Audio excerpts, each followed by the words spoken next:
जय Hind. Civil disobedience movement के बारे में हम बात कर रहे थे और इससे पिछले वाले सेशन में हमने बात की थी कांग्रेस के लाहौर सेशन के बारे में जो कि 1929 में हुआ और फाइनली हमने पढ़ा था गांधी जी की 11 डिमांड्स के बारे में। उसी बातचीत को कंटिन्यू करते हुए आज हम पढ़ेंगे एक तो डांडी मार्च के बारे में, दूसरा हम बात करेंगे about spread of salt disobedience movement के बारे में और फाइनली हम देखेंगे कि सिविल डिसोबीडियंस मूवमेंट के दौरान हमारे कंट्री के अलग अलग जगहों पे ये सत्याग्रह किस तरीके से स्प्रेड होगा। इन सभी टॉपिक्स के बारे में आज अपने को पढ़ना है, बातचीत करनी है। देखो शुरू करते हैं। इससे पिछले वाले सेशन में अपन ने देखा था कि गांधी जी 31 जनवरी 1930 को एक लेटर लिखेंगे लॉर्ड इरविन को और इस लेटर में बात की जाएगी 11 डिमांड्स के बारे में और लॉर्ड इरविन को 11 मार्च तक का टाइम दिया जाएगा। बेसिकली ये कहा जाएगा कि या तो 11 मार्च तक इन 11 डिमांड्स को मान लो, अदरवाइज हम लॉन्च करेंगे सिविल डिसोबीडियंस मूवमेंट को। लेकिन इसके बावजूद सरकार की तरफ से कोई पॉजिटिव रिस्पांस आएगा नहीं और जब सरकार की तरफ से कोई पॉजिटिव रिस्पांस नहीं आया तो 2 मार्च 1930 को एक बार फिर से गांधी जी वायसरॉय इरविन को इन्फॉर्म करेंगे, याद दिलाएंगे कि देखो 11 मार्च आने वाली है, या तो 11 मार्च तक आप इन 11 डिमांड्स को मान लो, अदरवाइज हम लॉन्च करेंगे सिविल डिसोबीडियंस मूवमेंट को और ये हमारा प्लान ऑफ एक्शन है।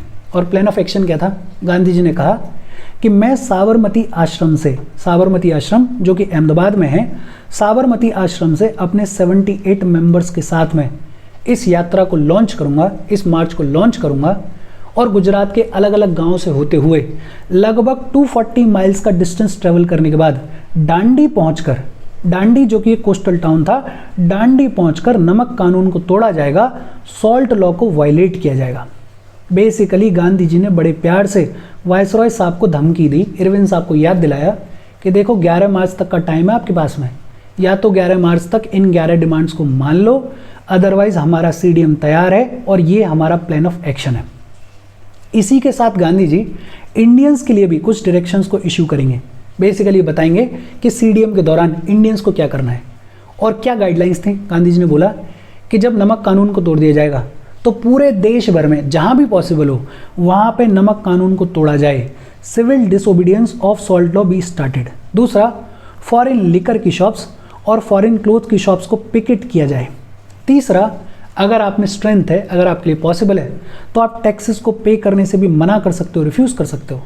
लॉयर्स अपनी प्रैक्टिस को गिव अप कर सकते हैं, पब्लिक लॉ कोर्ट्स को बॉयकॉट कर सकती है और गवर्नमेंट सर्वेंट्स अगर चाहें तो अपनी सर्विसेज से रिजाइन कर सकते हैं। ये सारा कामकाज किया जाएगा सिविल डिसोबीडियंस मूवमेंट के दौरान, लेकिन एक कंडीशन है, ये सारा कामकाज ट्रुथ के रास्ते पे चलते हुए, नॉन वायलेंस के रास्ते पे चलते हुए किया जाएगा। और फाइनली गांधी जी ये कहेंगे कि जस्ट इन केस सरकार अगर मुझे अरेस्ट कर लेती है तो मेरी अरेस्ट के बाद में आप लोग लोकल लीडर्स को ओबे करोगे, लोकल लीडर्स की बात को मानोगे। मतलब एक तरीके से गांधी जी नहीं चाह रहे थे कि सिविल डिसोबीडियंस मूवमेंट किसी भी पॉइंट ऑफ टाइम पे लीडरलेस हो। 2 मार्च 1930 को गांधी जी ने सरकार को, इरविन साहब को याद दिलाया कि 11 मार्च तक का टाइम है आपके पास में, 11 मार्च तक या तो इन 11 डिमांड्स को मान लो, अदरवाइज हमारा सीडीएम तैयार है और ये हमारा प्लान ऑफ एक्शन है। दूसरा, इंडियंस को बताया कि सीडीएम के दौरान इंडियंस को क्या करना है। क्या बोला गया कि जहां भी पॉसिबल हो वहां पे नमक कानून को तोड़ा जाए, फॉरेन लिकर की शॉप्स को, फॉरेन क्लोथ की शॉप्स को पिकेट किया जाए। अगर आपके लिए पॉसिबल है तो आप टैक्सेस को पे करने से रिफ्यूज कर सकते हो, लॉयर्स प्रैक्टिस को गिव अप कर सकते हैं, पब्लिक जो है वो लॉ कोर्ट्स को बॉयकॉट कर सकती है, गवर्नमेंट सर्वेंट्स के लिए अगर पॉसिबल है तो वो अपनी सर्विसेज से रिजाइन कर सकते हैं। लेकिन ये सारा कामकाज ट्रुथ के रास्ते पे चलते हुए, नॉन वायलेंस के रास्ते पे चलते हुए किया जाएगा।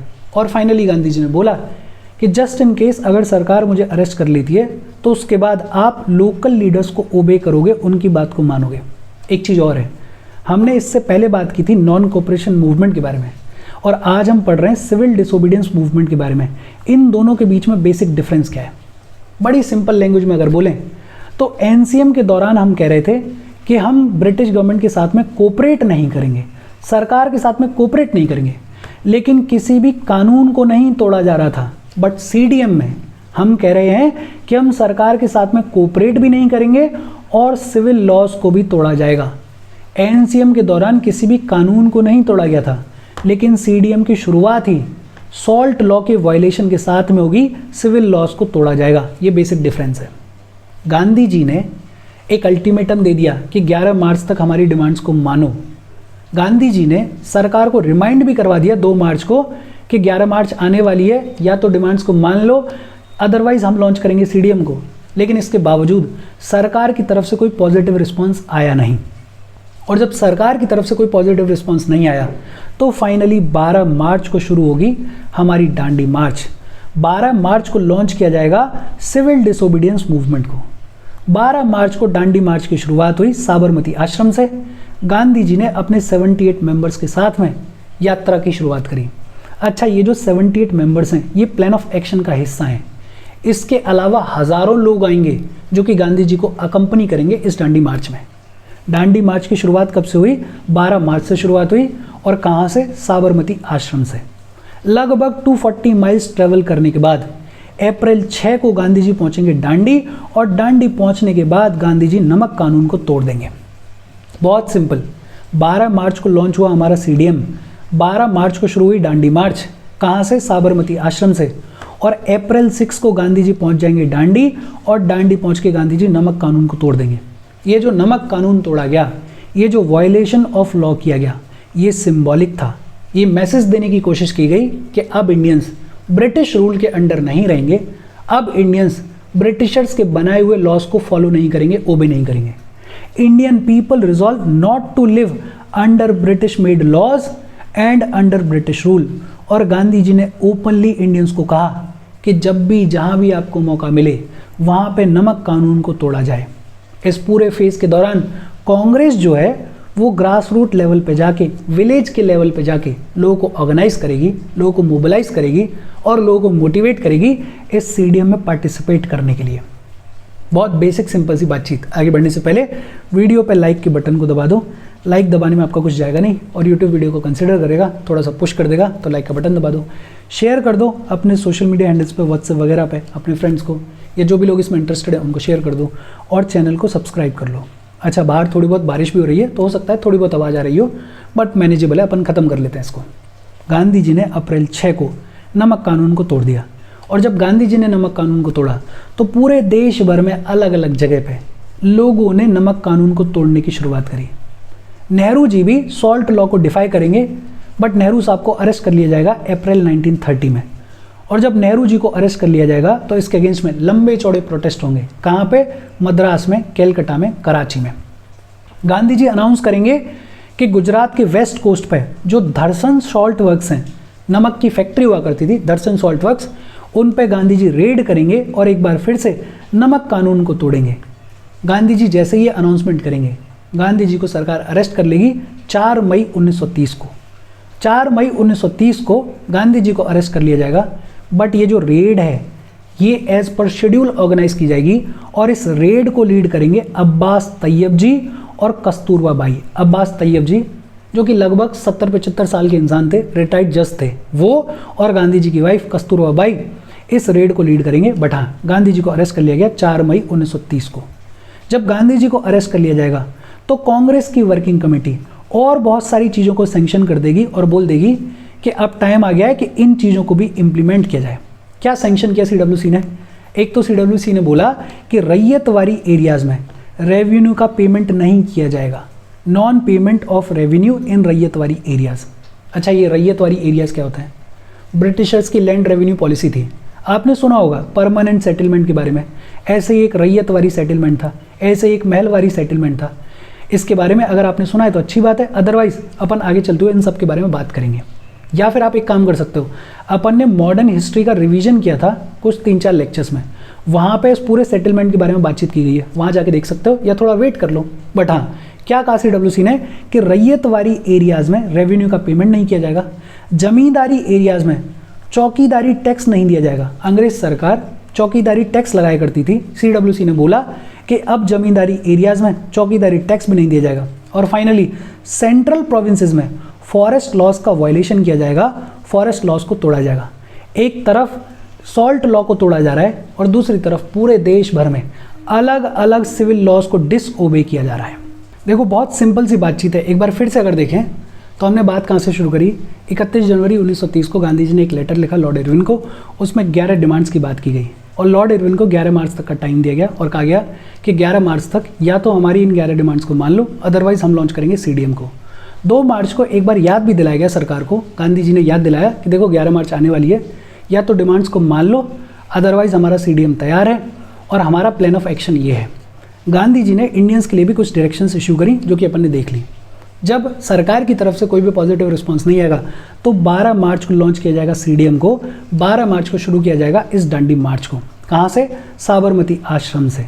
लगभग 240 माइल्स पैदल चलेंगे गांधी जी अपने 78 मेंबर्स के साथ में, और फाइनली अप्रैल 6 को दांडी पहुंचेंगे और दांडी पहुंच के नमक कानून को तोड़ देंगे। जब गांधी जी नमक कानून को तोड़ देंगे तो पूरे देश भर में अलग अलग जगह पे शॉर्ट लॉज को ब्रेक किया जाएगा, नमक कानूनों को तोड़ा जाएगा। गांधी जी को अरेस्ट कर लिया जाएगा 4 मई 1930 को। इसके बाद CWC जो है वो और बहुत सारी चीज़ों को सैंक्शन कर देगी, जैसे रैयतवारी एरियाज़ में रेवेन्यू का पेमेंट नहीं करना है, जैसे जमींदारी एरियाज़ में जितना भी चौकीदारी टैक्स दिया जाता था उसको पे नहीं करना है, और सेंट्रल प्रोविंस में फॉरेस्ट लॉज का भी वायलेशन किया जाना है। मतलब CDM बढ़ चढ़ के ग्रो कर रहा था। अच्छा, CDM के दौरान हमारे कंट्री के अलग अलग जगहों पे ये सत्याग्रह किस तरीके से स्प्रेड होगा। तमिलनाडु में अप्रैल 1930 में C राजगोपालाचारी एक सॉल्ट मार्च को ऑर्गेनाइज करेंगे। तंजौर कोस्ट पे, तमिलनाडु के तंजौर कोस्ट पे C राजगोपालाचारी अप्रैल 1930 में सॉल्ट मार्च को ऑर्गेनाइज करेंगे। बेसिकली तिरुचुपल्ली नाम की जगह से वेदरानियम तक सॉल्ट मार्च को ऑर्गेनाइज किया जाएगा और फाइनली नमक कानून को तोड़ा जाएगा। तो एक चीज़ ये याद रखना कि तमिलनाडु में सॉल्ट मार्च को किसने लीड किया? C राजगोपालाचारी ने। कब? अप्रैल 1930 में। और इसके बाद इस तमिलनाडु वाले एरिया में लिकर शॉप्स को बॉयकॉट किया जाएगा, फॉरेन क्लोथ्स की जितनी भी शॉप्स हैं उनको पिकेट किया जाएगा और एंटी लिकर कैंपेन्स चलाए जाएंगे। बट इस तमिलनाडु वाले एरिया में थोड़ा बहुत वायलेंस भी देखने को मिलेगा, और जब इस एरिया में वायलेंस होगा तो यहाँ की पुलिस को मौका मिल जाएगा इन जितने भी सिविल डिसोबीडियंस मूवमेंट के पार्टिसिपेंट्स थे उनको ब्रूचली रिप्रेस करने का। तमिलनाडु में सॉल्ट मार्च को किसने लीड किया? C राजगोपालाचारी ने। कब? अप्रैल 1930 में। कहाँ से कहाँ तक? तिरुचुपल्ली से लेके वेदरानियम तक। मालाबार में के केलापन जो कि नायर कम्युनिटी के कांग्रेस के लीडर थे, जो कि जाने जाते हैं वाइकोम सत्याग्रह के लिए, उन्होंने सॉल्ट मार्च को ऑर्गेनाइज किया। मालाबार में किसने किया? के केलापन ने। मालाबार वाले रीजन में ही P कृष्णा पिल्लई, जो कि आगे चल के केरला कम्युनिस्ट मूवमेंट की फाउंडेशन रखेंगे, उन्होंने बड़ा स्ट्रांगली नेशनल फ्लैग को डिफेंड किया जब पुलिस लाठीचार्ज कर रही थी कैलिकट बीच पे इन नवंबर 1930। तो मालाबार में भी सॉल्ट मार्चेस को ऑर्गेनाइज किया गया और CDM बड़ा स्ट्रांग था।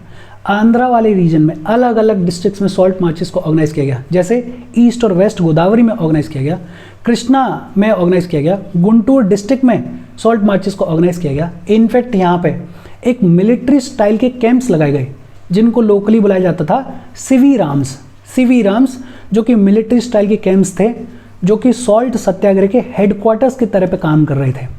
इस आंध्रा वाले रीजन में मर्चेंट्स ने खूब सारा पैसा दिया कांग्रेस के फंड में।